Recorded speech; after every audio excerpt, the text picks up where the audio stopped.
Hello students, welcome to class. मैं हूं आपका maths educator Krishna Chaudhary. Students, हमने अपनी पिछली क्लास में क्वेश्चन नंबर फर्स्ट कंप्लीट किया था। चलिए आइए आगे बढ़ते हैं क्वेश्चन नंबर सेकंड पर। क्वेश्चन नंबर सेकंड हमारा है, सिद्ध कीजिए कि 3 + 2√5 एक परिमेय संख्या है।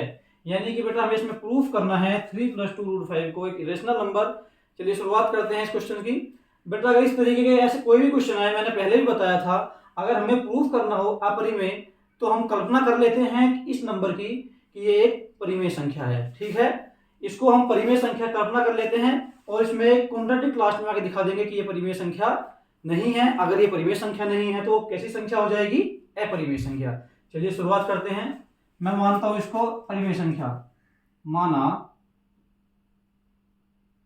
3 + 2√5 एक परिमेय संख्या है, एक परिमेय संख्या है। ठीक है, अगर ये परिमेय संख्या है तो बेटा ये परिमेय संख्या की प्रॉपर्टी को फॉलो करेगी। यानी कि 3 + 2√5 = P/Q, where Q0 = 0 and P and Q are integers। यानी कि जो मेरा नंबर है 3 + 2√5 वो P/Q के इक्वल होगा। Q की वैल्यू 0 नहीं होगी और P और Q इंटीजर्स यानी कि क्या है बेटा? पूर्णांक। इंटीजर्स को हम क्या बोलते हैं? पूर्णांक।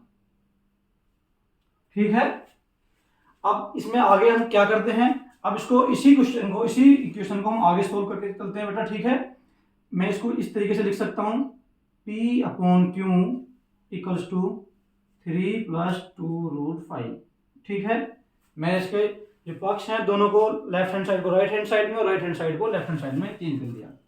अब मैं क्या करता हूं, इधर 3 को इधर लेके आता हूं, P/Q - 3 = 2√5। ठीक है, अब मैं 2 को इसके नीचे ले आता हूं, P/Q - 3/2 = √5। ठीक है, यहां तक समझ में आया बेटा? मैंने इसी क्वेश्चन को आगे यहां तक सोल्व कर लिया। ठीक है, अब देखिए एक चीज देखिए, इसमें P/Q मेरा कैसा नंबर था? रेशनल नंबर, परिमेय संख्या था। अगर P/Q मेरा परिमेय संख्या है तो P/Q - 3 भी कैसी संख्या होगी? मेरी परिमेय संख्या होगी। ठीक है, क्योंकि P/Q एक परिमेय संख्या है, एक परिमेय संख्या है, तो P/Q - 3 भी एक परिमेय संख्या होगी, एक परिमेय संख्या होगी। ठीक है भाई, देखिए ये प्रॉपर्टी होती है रेशनल नंबर्स की। अगर रेशनल में नंबर में से अगर हम कोई रेशनल नंबर घटाते हैं, माइनस करते हैं, तो हमारा रेशनल नंबर ही मिलता है। ठीक है, तो ये भी रेशनल नंबर है P/Q, क्योंकि हमने रेशनल नंबर की डेफिनेशन में ही लिखा। और ये 3 हमारा कैसा है? रेशनल नंबर है ये भी। ठीक है, अगर मैं रेशनल नंबर में से रेशनल नंबर घटाता हूं तो मुझे क्या मिलेगा? रेशनल नंबर, यानी कि परिमेय संख्या।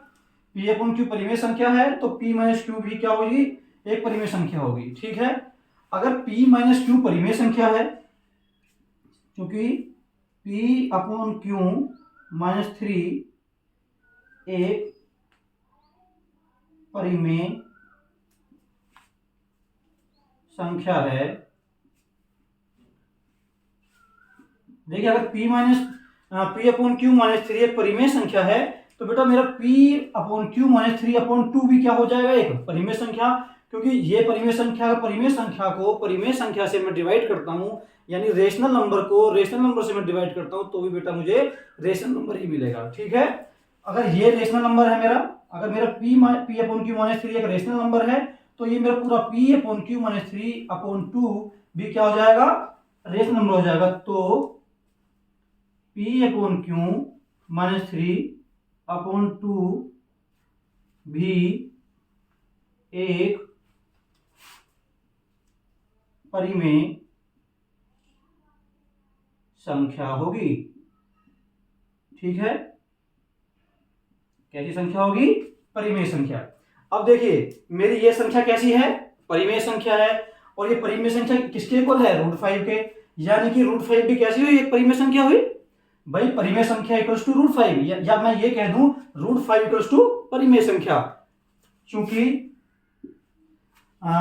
ये संख्या परिमेय संख्या के इक्वल हुई। ये क्या इंप्लाइज करता है? इंप्लाइज √5 इक्वल्स टू परिमेय संख्या। ठीक है भाई, बात समझ में आई? √5 क्योंकि ये मेरी परिमेय संख्या हुई, तो मैं यहां परिमेय संख्या लिख देता हूं, तो इसका मतलब क्या हुआ कि √5 क्या है? परिमेय संख्या। लेकिन हम एक बात जानते हैं, ये यूनिवर्सल ट्रूथ है, और मैं अपने लास्ट क्वेश्चन में भी ये प्रूफ कर चुका हूं कि √5 परिमेय संख्या नहीं है, वो क्या है? एक अपरिमेय संख्या है। यानी कि मेरा यहां पर कॉन्ट्राडिक्ट होता है, एक विरोधाभास प्रकट होता है कि √5 एक परिमेय संख्या है, क्योंकि हम जानते हैं √5 कैसी संख्या है? अपरिमेय संख्या। तो ये क्या हुआ? जो कि विरोधाभास, जो कि विरोधाभास है। ठीक है, जो कि विरोधाभास है कि √5 नहीं, यहां लिखो क्योंकि, सॉरी क्या लिखेंगे हम यहां पे? क्योंकि √5 एक अपरिमेय संख्या है। अपरिमेय संख्या है। ठीक है भाई हम ये विरोधाभास हो गया, क्योंकि √5 कैसी संख्या है? एक अपरिमेय संख्या है। यानी कि जो हमने कल्पना की थी कि 3 + 2 √5 एक परिमेय संख्या है, क्योंकि ठीक है वो हमारा जो हमने कल्पना की थी वो हमारी गलत हुई। भाई इसमें क्या कहा? इसमें अब क्योंकि √5 इसमें है, अगर √5 में एक इरेशनल नंबर में कोई रेशनल नंबर हम ऐड करते हैं तो हमारा क्या हो जाता है? Irrational number. देखिए अगर रेशनल नंबर में इरेशनल नंबर ऐड करते हैं तब भी, रेशनल नंबर में से कोई रेशनल नंबर माइनस करते हैं तब भी, रेशनल नंबर में से कोई रेशनल नंबर मल्टीप्लाई करते हैं तब भी, डिवाइड करते हैं तब भी वो इरेशनल ही होगा। यानी कि जो हमने माना था कि 3 + 2 √5 एक परिमेय संख्या है, वो क्या है? हमारा एक कोरी कल्पना थी, यानी कि जो हमने कल्पना की थी, माना था, वो हमारा गलत हो गया। अगर ये परिमेय संख्या नहीं है तो क्या है फिर? ये बेटा मेरी अपरिमेय संख्या है। ठीक है, तो मैं यहां क्या लिखूंगा? इंप्लाइज, या मैं लिख देता हूं यहां पर, अतः 3 + 2 √5 एक परिमेय संख्या नहीं है। ठीक है, तो मेरा क्या हो जाएगा? इंप्लाइज 3 + 2 √5 एक अपरिमेय संख्या है। ठीक है, और यहां पर हम लिख देंगे लास्ट में इति सिद्धम। बेटा इस तरीके से हमें बोर्ड एग्जाम में क्वेश्चन करके आने हैं। बहुत सिंपल क्वेश्चंस हैं, कुछ यूज इसमें एक्स्ट्रा है नहीं।